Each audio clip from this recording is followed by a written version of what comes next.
नमस्कार जोहर। झारखंड में डीजीपी तदाशा मिश्रा को सेवा विस्तार दिए जाने के बाद राज्य की राजनीति में उबाल आ गया है। जिस फैसले को लेकर पहले से ही कयास लगाए जा रहे थे कि तदाशा मिश्रा के रिटायरमेंट के बाद किसी नए चेहरे को राज्य की पुलिस की कमान सौंपी जाएगी, उसी बीच सरकार ने उन्हें एक्सटेंशन देने का ऐलान कर सभी अटकलों को खत्म कर दिया। सरकार के इस फैसले ने जहां प्रशासनिक हलकों में चर्चाओं को तेज कर दिया है, वहीं विपक्ष को भी सरकार पर हमला बोलने का बड़ा मुद्दा मिल गया है।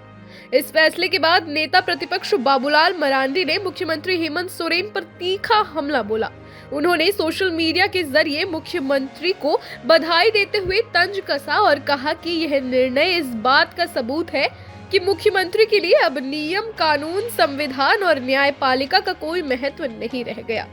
बाबूलाल मरांडी ने आरोप लगाया कि सरकार लगातार संवैधानिक मर्यादाओं की अनदेखी कर रही है और डीजीपी को दिया गया यह सेवा विस्तार उसी का उदाहरण है।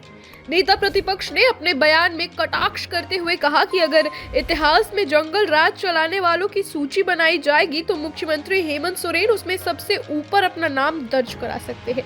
उन्होंने कहा कि राज्य में कानून के राज की जगह मनमानी फैसलों ने ले ली है। बाबूलाल मरांडी ने यह भी कहा कि यदि नियमों की अनदेखी का यही सिलसिला जारी रहा तो मुख्यमंत्री किसी भी राजनीतिक व्यक्ति को डीजीपी बना सकते हैं।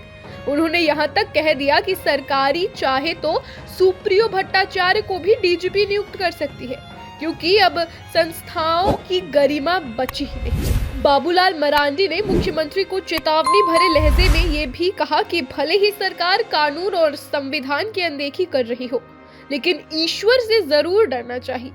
उन्होंने कहा कि भगवान की लाठी में आवाज भले ना हो, लेकिन उसकी चोट बहुत गहरी होती है।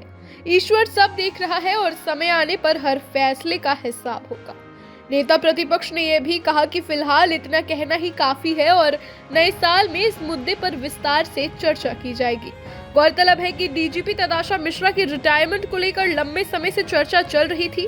माना जा रहा था कि सरकार किसी नए वरिष्ठ आईपीएस अधिकारी को यह जिम्मेदारी सौंपेगी, लेकिन अंतिम समय में तदाशा मिश्रा को सेवा विस्तार देने का फैसला ये एक अटकलों को गलत साबित करने का संकेत था, बल्कि राज्य की राजनीति में एक नई बहस को भी जन्म दे गया।